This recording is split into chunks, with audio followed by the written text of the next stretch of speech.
Comment puis-je faire quand mon enfant, mon ado ne fait pas quelque chose qui est, de l'ordre de l'obligatoire, comme, se laver les dents, comme arriver à l'heure en cours, comme, prendre un traitement médical ou ce genre d'action? La première chose, c'est toujours l'explication et la responsabilisation. On vérifie que l'enfant sait faire, ce genre de choses. On vérifie aussi que, c'est dans sa gamme de possibilités à son âge.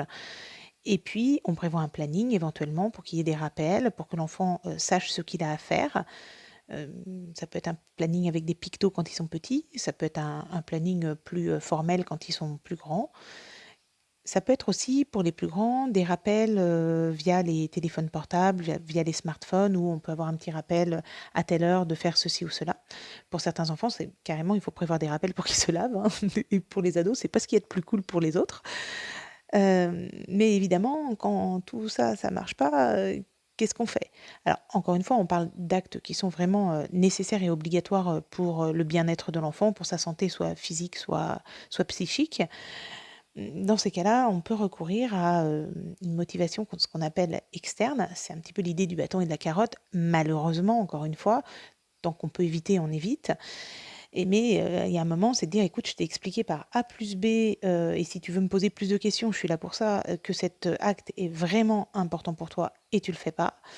Donc là, à chaque fois que tu le feras pas, malheureusement, voilà ce qui se passera. Ben, tu auras peut-être, une histoire de moins le soir, quand ils sont petits. Évidemment, on garde les bisous et les câlins, hein, mais par contre pour l'histoire, du soir, peut-être il y en aura pas ou il y en aura qu'une.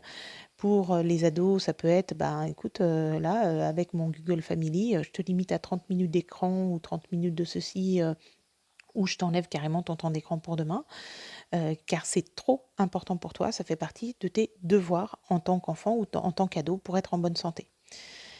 Voilà, j'espère avoir, répondu à ta question et en ce qui concerne, cette histoire de sanction, je trouve qu'il est toujours intéressant d'expliquer aux parents que, bah, en fait, on est un peu tous soumis à ce truc de bâton et de carotte. C'est aussi parce que c'est pas facile de se responsabiliser quand on est un adulte, bah, qu'il y a des radars sur les bords des routes, parce que sinon il y en aurait carrément pas besoin de radars.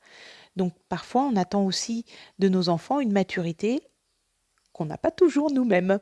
Voilà.